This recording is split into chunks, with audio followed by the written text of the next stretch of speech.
Yo,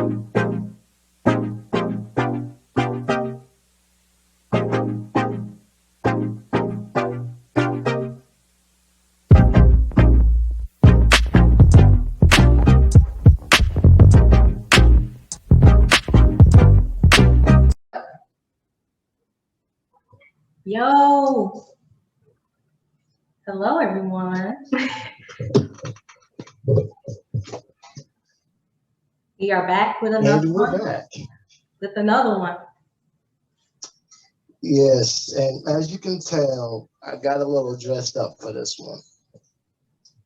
Really? What's the reason? Well, I got this about 14 years ago in London. I was celebrating my 17th birthday, and I was at this Century Mark event for the organization. I was selected to go representing the United States, and just happened to trade one of my uniforms for something international, and this is what came of it. I like it. I like it. It's dope. I like it. Yes, not many people will ever catch me wearing this. This is one of a kind, and I don't plan on wearing it often. First time I've worn it in 14 years, and I'm surprised it still fits. Awesome. I'm just wearing my dragon shirt. I love dragons. So before we get into the review, I'll let you go ahead and do some of the announcements, and then we can move forward from there. Well, this week, along with a few other things, this in about 3 weeks or so from now, audiences will be in attendance with a 25-city live show tour for WWE, as well as AEW will be going back to live shows here momentarily as well. So I believe they got pressured because of the network's $1 million investment. So WWE was like, Fox was like, y'all came to us, we're letting y'all do whatever. Give us fans, because it's not just y'all. We have NASCAR and NBA, college basketball and football and all that stuff, and they're doing fans. They get TV revenue money. So if y'all want a piece of this pie, get the fans in the seats. Plain and simple. So I have my eye out for that little tour. I live in Raleigh, North Carolina, and WWE tends to come to North Carolina a lot, before the pandemic hit, obviously. So I'm like, I'm keeping an eye out for that. They haven't announced all the cities yet, I've heard, but I'm really keeping my eye out for it. And in wrestling news, there are three anniversaries that came up this week. One being today, early in the week. It was the 1-year anniversary for the passing of Shad Gaspar. So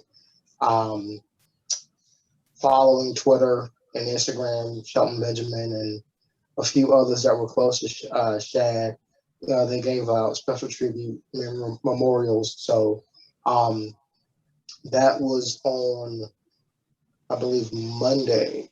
So if you all missed that, definitely check out your memorandum for that. And as far as birthdays go, I believe it was on Wednesday, celebrating what would have been 57th birthday to Nancy Benoit, better known as Woman. Yeah, and I think another birthday anniversary was Brian Pillman's birthday. It's actually today. It's today. He would have been 59 years old today. Would have been 59. And also, I believe this week was and I can't believe I'm saying this, the 10-year anniversary of the tragic passing to one Macho Man Randy Savage. A lot of,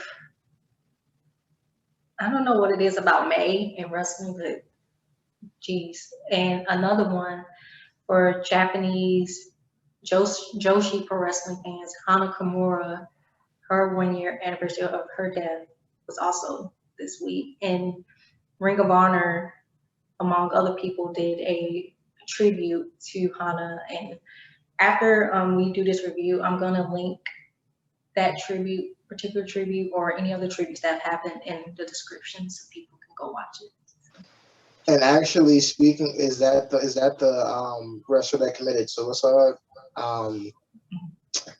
Somebody was fined, I believe like $15 billion or some form of money. They were fined. I saw that. The Wrestling Republic posted that, said that someone had got fined $15,000. Yes. So I guess justice was served. And well, Wrestling Republic also has another vlog video that I saw or two that I saw that one made me go, and the other made me go, I understand why we did the deathmatch vlog, and I clearly get it now. My God. Jon Moxley and Nick Gage were spotted last weekend at a GCW event, and they went at it. And credit to that person who recorded that and then posted it on social media. So now we know that this promotion is legit and it's real. And Nick Gage, if you can get to a big promotion like AEW and follow John, they will gladly have you, without question.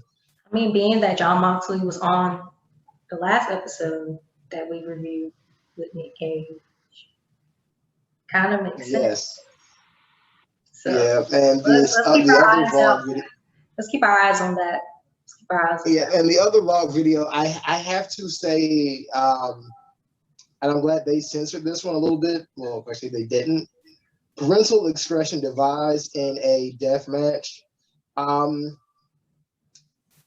I can say is, brothers, if you do these kind of matches, be prepared to lose a little bit, if you will. I won't go into detail what happened, but all I can say is protect your manhood. That's all I can tell you. That's all I can tell you. Is just protect your manhood. From the video that I saw, good Lord, I am trembling. And I don't want to see it. The way you talk about it. I don't want to look at it. You don't want to know. You don't want to know what happened. That's all I can say. You don't want to know what happened. If you saw it, squeeze your eyes and squint. And if you have a weak stomach, turn the other way. But we won't go into detail as to what led up to that moment and how that got agreed upon. God bless them. God bless them. I just hope they can have kids. And on that note, let's switch gears to our international episode of Dark Side of the Ring, episode 4. Give a little synopsis of that. So it's based on the collision in Korea, which was a joint partnership event. It was a 2-night event, and there was a joint partnership between WCW and New Japan. And pretty much the premise of the show was kind of to strengthen the ties between, I'm understanding like Western wrestling and then Japanese wrestling, because apparently there was a sour ring of relationship between the two companies prior to the event. And then on top of that, Antonio Inoki, who was featured in the documentary, it was kind of like his grand idea of kind of strengthening ties between Japan and Korea, because there's been a very extensive history between the two nations. And I'm saying Korea before it split between South Korea and North Korea, of course. So the event still holds the record to this day as being two of the top audiences in wrestling history. And the numbers have varied over the years. And you can see even in the documentary, there was kind of like a approximation of the numbers. But for the purpose of this review, I want to say that both the shows kind of drew at least 170,000 people both nights. So well, I have to kind of bust that bubble because Eric Bischoff kind of busted it a little bit. Knowing that nobody paid to go there, they kind of had no choice. It was either go or get killed. Yeah, they had no choice. I mean, they followed WWE from 1992's SummerSlam that was in Wembley Stadium that drew 80,000. Mm-hmm. And for London, I believe that is still the largest crowd in London's history. I think Canada was next for WrestleMania 90 and 18. I think they were somewhere between 90,000 between the two, or something to that effect too. So, for a non-paid show, take credit, Eric Bischoff. You did something that I don't think any other American promotion will ever consider doing. It took a lot of guts to even go through that event. Yeah, to get Hulk Hogan to decline it, and this is around the time that he left WWE and signed with WCW. For him to say no, and for Rick to say yes, that was huge. I don't think that show would have done anything had Ric Flair got the opportunity to go, as well as the history of those wrestlers who had been overseas before. Too Cold Scorpio, such a badass. Scott Norton, these guys. These are your WCW guys that were not household names at all. These were your mid-card guys for the most part. You even can tell that nobody was interested in either match until Antonio Inoki and Ric Flair, which says a lot about it says a lot about your audience. So I'm like, okay, you got a legend in Ric Flair who's been in the game now at that point 21 years. Yeah.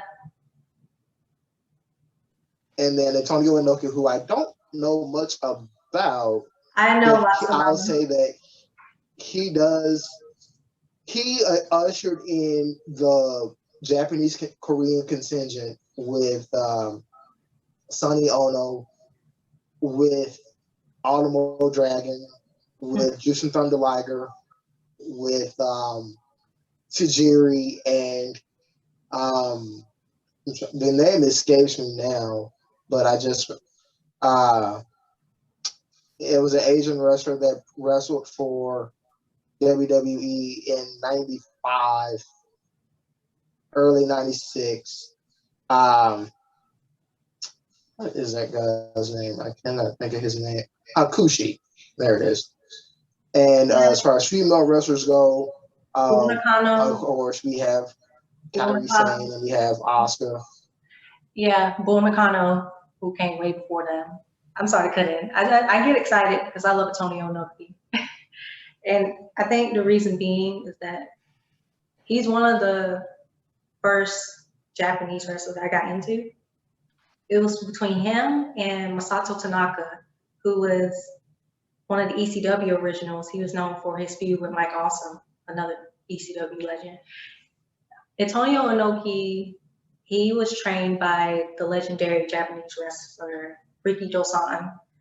And Riki Dosan was like super popular in Japan, kind of to the point where he was like a mainstream celebrity during that time where wrestling was still on the rise in that country. And Antonio Inoki, he was kind of like the great successor to Riki Dosan, because Riki Dosan died really young because he had some issues with the Yakuza, which is like basically the Japanese mafia. So when Antonio Inoki came in, he was like drawing these crazy numbers, these crazy crowds in Japan, along with Giant Baba. And then you go over to the 80s, he was mixing it up with like the Gaijin or the foreign artists, foreign wrestlers such as Ric Flair and Stan Hansen, another legend. So I think this collision in Korea kind of thing, it was kind of like a somewhat of a climax or somewhat of a parallel between, you know, the big powerhouses in pro wrestling in America and then in Japan. Because at that time, WCW was like really coming to its own, like to really challenge WWE. And, you know, WWE at that time, it was just solely focusing on itself. It wasn't really like focusing on working with other promotions. And what really stuck out to me in that documentary was not necessarily just the wrestling, the show, but like the politics of it. And oh yeah, I was just getting ready to go. Yeah. And just how utterly insane it was. Like the lines were really blurred between like fantasy and reality. And that was kind of like that parallel between, you know, what's going on in North Korea was still going on. It was really prevalent during the 90s. And then, you know, just like the whole concept of pro wrestling, like learning that lines between reality and like what's like fake or perceived as fake. So, and I think what the story that really like kind of scared me was Scott Norton's story when he was like trying to call his wife back home, and they were thinking he was like talking crap about, you know, the country, but really he was just trying to talk to his wife on the phone. And then just pretty much like the tenseness of the situation. And like even Ric Flair, you know how charismatic Ric Flair is. Everyone knows. Right. Like it's legend, like how charismatic he was. But if you were able to suck like pretty much take the charisma out of Rick because he was like freaking scared, that's how you know, like, okay, there's a lot of reality that came towards it. And then just like the perception of American wrestlers or just Americans in general that North Koreans tend to have due to the heavy propaganda and being just like closed off from the rest of the world. So like seeing like men come in and it's just like, whoa, you know, why are they here? Yeah, yeah. And there are two movies that I initially that came to my mind once I started watching, being that Korea is a communist country. These are two 80s cult classics, one being 1989's Best of the Best martial arts movie, where 5 American martial artists go and battle 5 Korean martial artists in a test of strength and things of that sort. I've never seen that movie. It's kind of based off of the 1988 Olympics that were done in Seoul, Korea. So this is kind of off of kind of sort of based off that movie. And then prior to that, there was a movie, of course, 4 years earlier, 1985, Rocky IV. That was based off of the Cold War issues with the United States and Russia, and how Americans were considered showboats and everything else, and Russia's more serious and prominent, and how the death of Apollo Creed kind of shook up the American boxing scene, and the Russian boxing scene was viewed as a hero, which really wasn't the case. It was just somebody being used. And once he got defeated, it was kind of like, okay, so what can we do to, make you, not suffer for our issues. So those are the two movies that came to my mind when seeing this documentary. So I would recommend those two movies. They're on Netflix and other streaming sites. If you want to understand how America is viewed socially and or athletically, those would be two movies I would recommend, as well as the hockey movie based off of 1980s hockey Olympic team, Glory Road. No, yeah, I believe it's Glory, where we defeated the Russian hockey team in a hockey match. So there are various sport movies that depict communism versus democracy that you could watch, and you could, learn some things from it as well. So definitely recommend those movies. Mm-hmm. So I have a question for you. What do you think about, what I was mentioning earlier, like the politics of it, like the tenseness of it? Like what in like the documentary stood out to you? Now, it's odd because it's going on still in this day and age in 2021, but not being able to say something about where you're doing business and always having somebody watch you 24/7, and you only have local news to watch. There's really not much you can do. That in itself kind of made you go, oh, America's already have they have a mystique about them that a lot of people don't like, which I don't understand.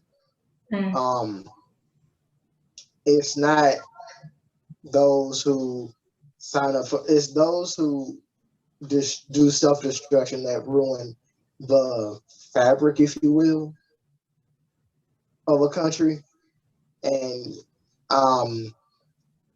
for all those foreigners that decide to come over to the United States, I know that they feel like they have more opportunity here than they would in their own country because they're not given the fair shake.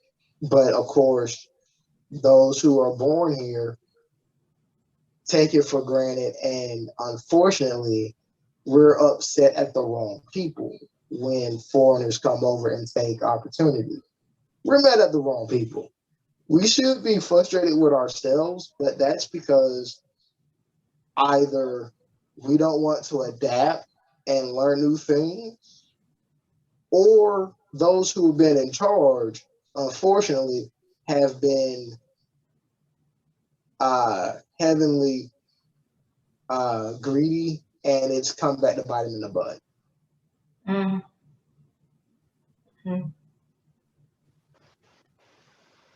So, in regards to wrestling in that space, and wrestling is known to be an entertainment, an entertainment conglomerate just as much as a combat sport. Do you think that maybe wrestling and politics do not entirely mix? Because when you see in the episode, I keep calling it a documentary, I might as well say episode, Antonio Inoki was kind of used it to kind of like spearhead his political career and make that transition to politics, which he wound up doing it, I think, shortly thereafter this event happened. Don't quote me on that though. Do you really think that something like this could happen again, say in like another country where it's just like the politics is different? Well, it has happened. It has happened actually. Really? The recent Crown Jewel pay-per-view special events, the and the Super Showdown event that WWE did here in the last couple years. You can tell by the audiences, the women had to be covered up, obviously, but the men could do whatever. There's also how the audiences dress, and hijabs and things of that sort. So that kind of was like, okay, we don't see the audience wearing wrestling merchandise and things like that. So obviously there was some issue that they didn't want you to do or what have you. So I don't know the full details, but those couple events are the most recent that I can come up with where there's some differences that Americans will allow you to do that other countries won't allow you to do. And of course, these are on the WWE network. So, yeah.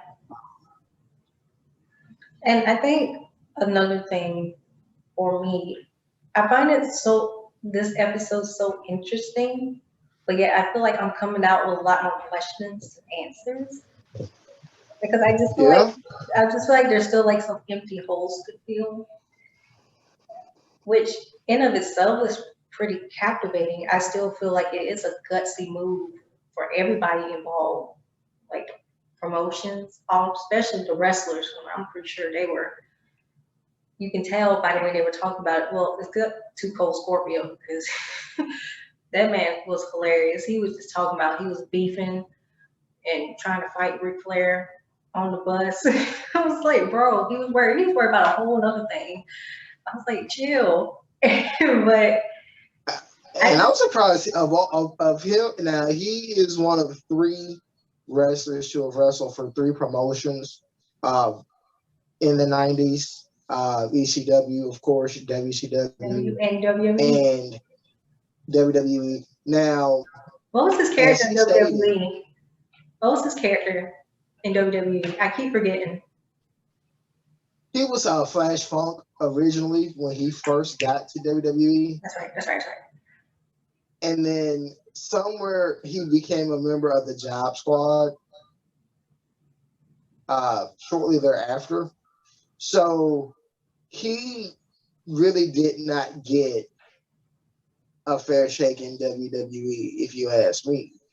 I don't think he did. He didn't. And then you also had the issue of him in WCW that I don't know if he really went into full detail about, but he was another member of that early 90s WCW with Ron Simmons and Brian Pillman and Austin and Scott Hall before the NWA invasion. So 92 to 93, he was a part of WCW. And then he left in 94.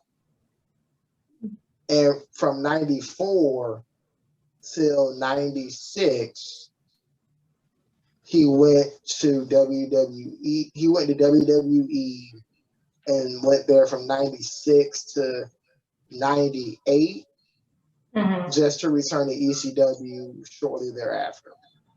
Yeah. If that timetable is accurate. So, you know, he does look a little bit, he still looks crazy. Them wide eyes and his high flying moves were dope though. Yeah, I think the thing that really got me laughing was this issue he had with Hulk, and I don't know where Animal was at the time, but he's upset with Ric Flair because he's wanting to, you know, find out why he was released from the company, thinking Ric Flair had something to do with it. And you know, it's odd because everybody that was there in that episode gave their accounts, and there was one person missing. Who? Rick. Where were you to give your accounts for these events, sir? It just seemed like Eric Bischoff. Seemed like Eric Bischoff was kind of like the representative for Rick's experience, because it just seemed like Eric was doing the most for Rick. And then Too Cold Scorpio was talking about like his little beef, his little altercation with Rick. Yeah, and of course we can't. And of course, unfortunately, we can't get Hawk's account of anything, but I guess. I was like, why wasn't Rick in it? Like, I was hoping that he would take part in it. Maybe it would have been against his WWE Legends contract. Who knows? That could be the case. I can see that. I mean, if they could do the Montreal Screwjob incident.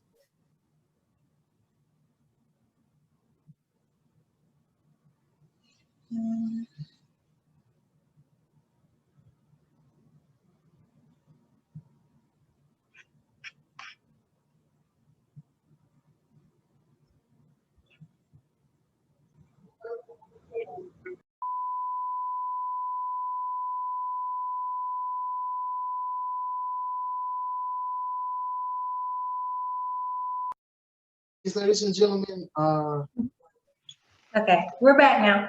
we had some technical issues on my end. Forgive me for that. I believe I was in a decent point, and I guess Korea has something to do with it because they tried to stop your boy. Well. But that's what editing is for, right?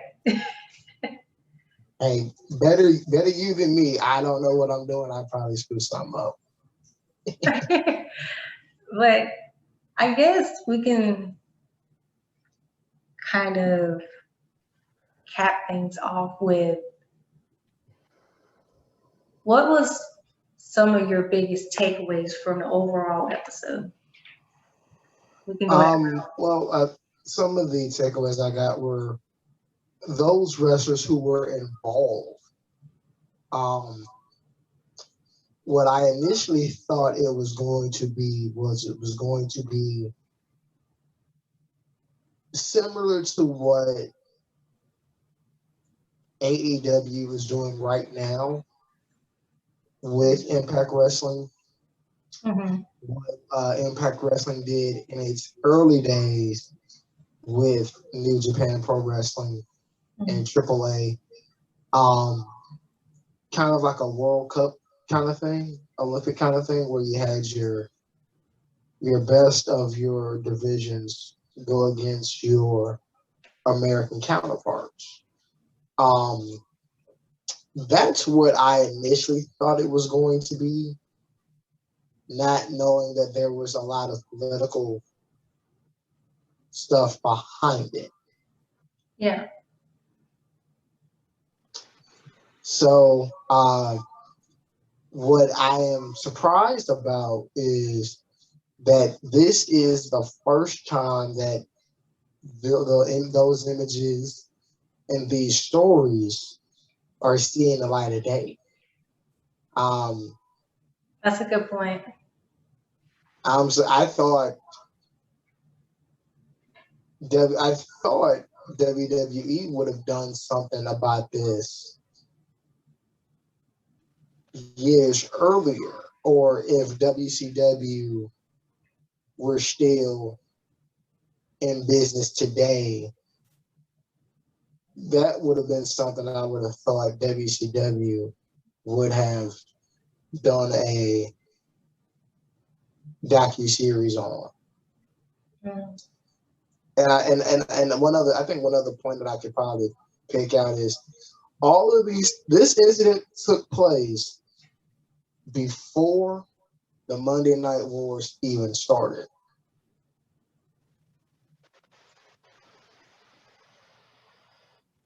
I mean, it is kind of interesting that you mentioned that, but I kind of want a little more like in-depth like explanation for that. Do you think this is kind of like a catalyst for the Monday Night Wars, or did you think that this was something that could have taken place during the Monday Night Wars? Well, now, if this would have taken place during the Monday Night Wars, it would have ended completely different, I think. WWE would be scrambling, in my opinion, if this took place in the early stages of the Monday Night War. Mm-hmm.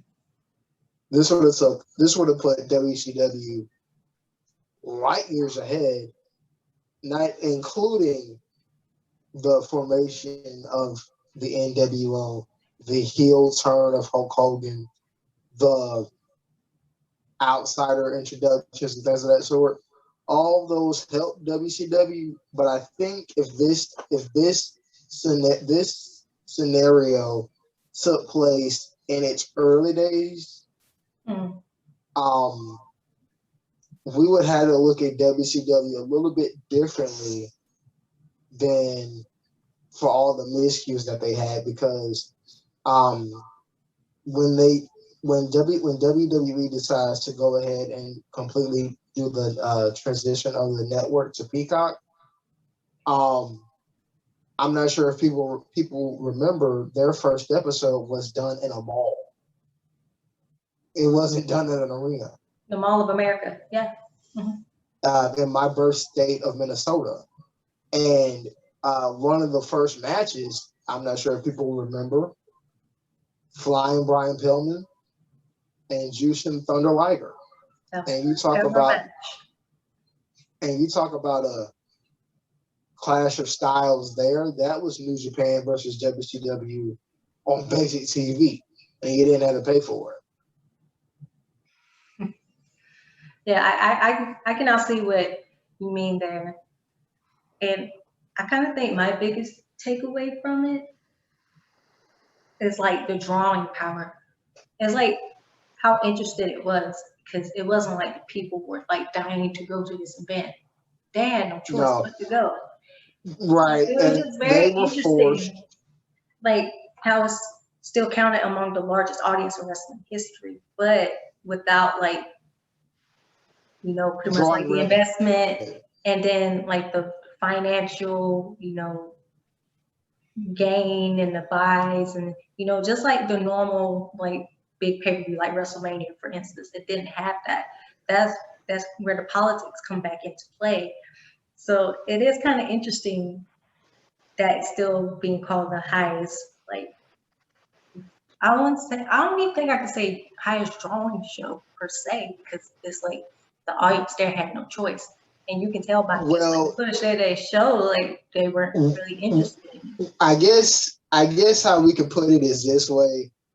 WCW had its two largest, whether one was a willing paid audience and one was a terrorized audience. 1990. This was in 94 or 95. So that's your biggest non-paid audience in pro wrestling, which I don't think you'll ever get a promotion to do that ever again. But of course, they followed up that 2 years later with their highest grossing crowd for the Hulk Hogan Sting match when Hogan was member of NWO and Sting had not wrestled in nearly a year. So give WCW some credit for that, because like I said, had this not occurred, will we know about the NWO? Will we not know about the hostile takeover invasion angle that came about from that? Probably not. Exactly. Probably not. Yeah, and that's what made it so interesting to me. I think it is kind of good to kind of separate it, like non-paying versus paying. But I'm kind of still stuck on it. If you know, then feel free to like chime in. But are there any other instances or this kind of show where there are like these non-paying audiences like being there live, or was this just like a rare situation? I will give my opinion and say that it is a rare occurrence that you draw 190,000 people for 2 shows and not draw any money. Yeah, and that was kind of, the whole thing to me is just very captivating, and it says a lot about all that participated, all that they were involved.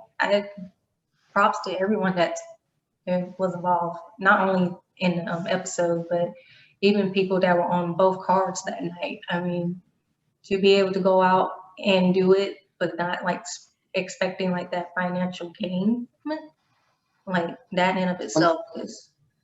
I mean, and even I will say that.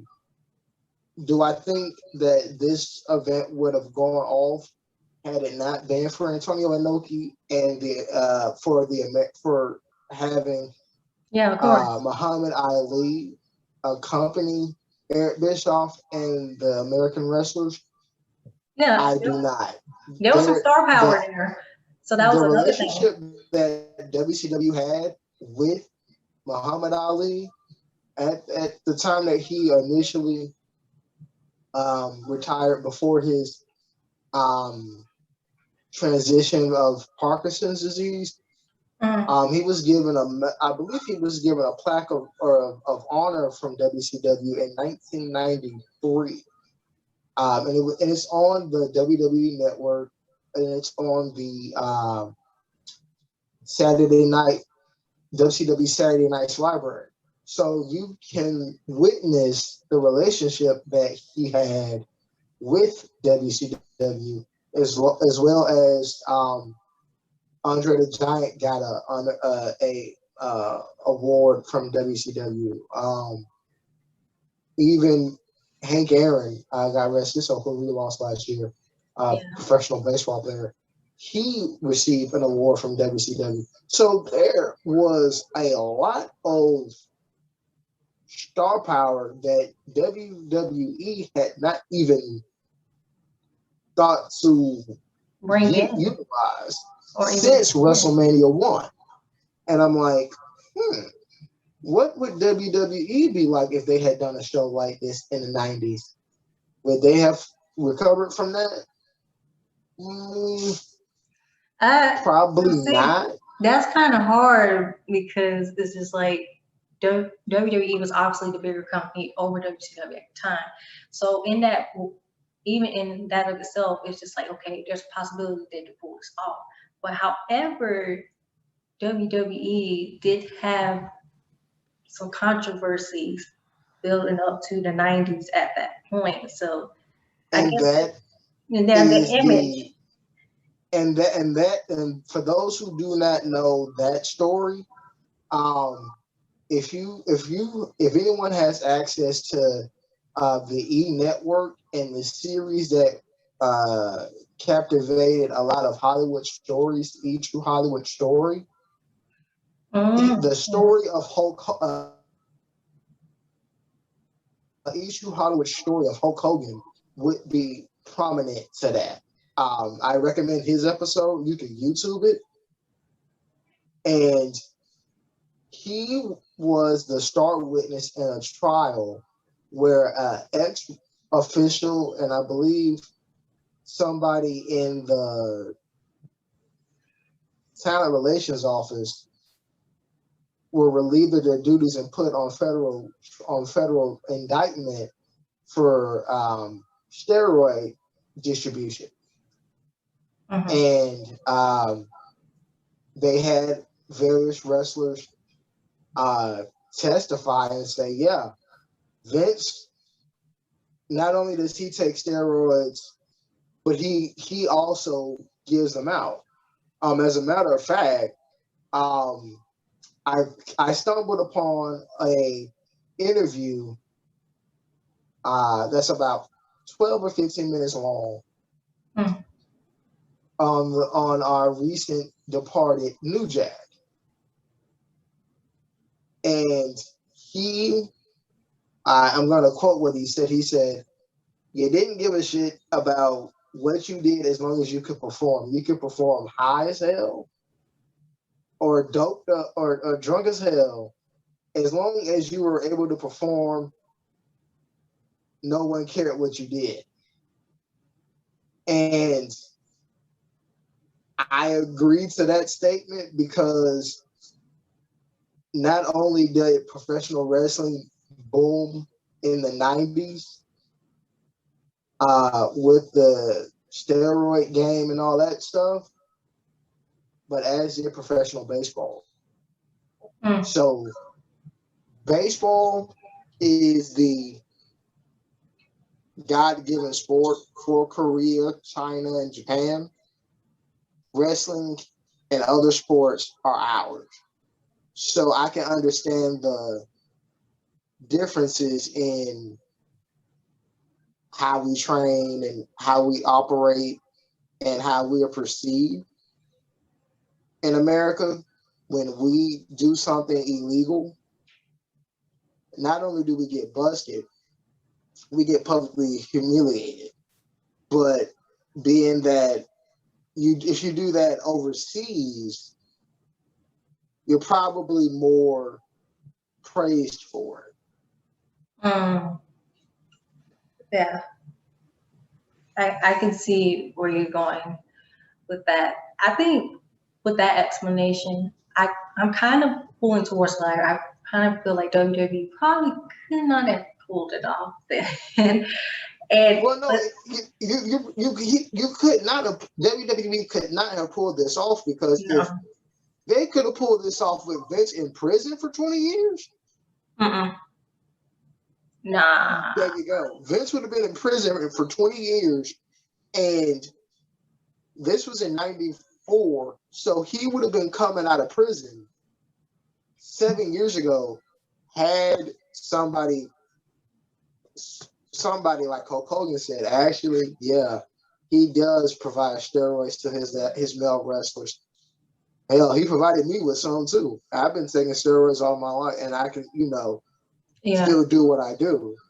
But the fact that Hogan bit his tongue and didn't say anything and did not testify, you see why Vince is still doing well and what he's doing. He's been doing the same formula, it seems like, for 20 years, 30 years, and just has not wised up a little bit. And I think towards the end of the episode, I keep saying documentary, but it's basically a documentary. Well, it is. It's a docuseries. Yeah. Eric Bischoff said that he may have thought that Vince may have been pissed that it kind of had like a bigger audience than like a WrestleMania. But given like what you just said in regards like kind of like the risk that would have been taken if Vince were to have tried out that particular event, like the collision in Korea, you know, maybe it would have been fine if Vince did not have gone through with something like that. But again, this was around the time he was up for trial for steroid distribution. So it was kind of like, okay, this is WCW's opportunity to kind of get mainstream and international publicity, because they in the 80s they were pretty much balanced. Mm-hmm. You know, you had your boys up north, you had your boys down south, and you still had your other territories. But by 90, you know, it was either WCW or WWE. ECW came in like 3 years later. So, I mean, you know, you kind of got to get your piece of the pie too. But I think what we're missing is the international transition of Japanese wrestling in America. We're missing that on free TV here in the States, because nobody can afford to deal with it now, and the time difference is nuts. Super huge. It depends 5 on a.m. where you at. And I'm in North Carolina, so it's kind of like a 12-hour time difference. Yeah. So what's 7 o'clock in Japan is 5 a.m. here. Like, nah, I'm good. I'm asleep. I'll catch it some other time, but I'm sure. Catch it the next day. Yeah. Catch it the next day, or catch it the afternoon after. I think the first and only Japanese wrestling event that I caught happened to be what they titled Beast in the East. I know what you're talking about. Several years ago. And poor Kofi, dealing with Brock Lesnar, poor Kofi. But we were treated, I believe that was the same show that we were treated to a ladder match for NXT with Finn Balor as the Demon versus Kevin Owens. So that was the treat.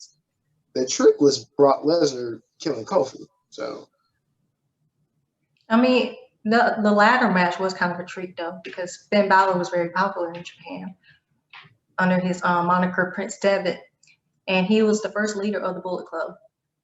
So he was like in the Japanese Bullet, yeah. Yeah, he was in the earlier formation. Yeah. So he spent a lot of time in Japan, especially in New Japan Pro Wrestling. That's where he was mainly at, and he had a lot of success there. He won the IWGP Junior Heavyweight title, the Junior Heavyweight Tag Team titles, I believe, among other accolades. And of course, with the Bullet Club, they was like really popular back in 2012-ish. Yeah, 2012. So I think in that Beast in the East pay-per-view, it was kind of like a homecoming for Finn Balor, in the sense that he had a lot of experience in Japan up to that point. So maybe that. And I think also what was exposed is the training possibly that could be done for pro wrestling. You're not going to go to an actual wrestling school. Mm-hmm. You end up in a dojo, basically being trained in a martial art more so than wrestling. So, I mean, I could tell there was probably some differences there. They're very hard. We're kind of very athletic. So it's more of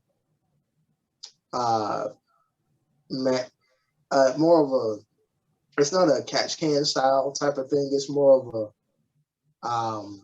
strong style. The ground and pound kind of style of wrestling that they do. Well, it was called strong style. That's basically that was the first one where There's some elements of shoot as well, especially in pain. Yep. So I get excited. So martial arts and wrestling are hand in hand. Yeah. But I think we can end on that note. I just feel like overall this episode was just very interesting piece of wrestling history. That's why not only new generation wrestling fans, Attitude Era fans missed out on, but the wrestling fans of the Golden Age era, those fans got that moment. So that's a part of history that if you were a wrestling fan of the 70s, early 80s, coming in from the from the early 1900s to about 1989, 91, you got that moment.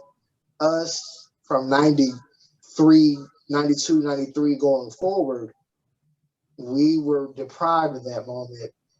But this episode of this docuseries kind of gave us a historical lesson in, what wrestling was like outside of the United States. So good episode, very knowledgeable. I would rewatch it if you missed it to get some new opinions on it. And the next time you guys come to y'all, we will have episode 5 this coming Thursday of Dark Side of the Ring. And the subject of episode 5 just happened to be the episode. They just happened to do a docu episode series on A&E this past Sunday.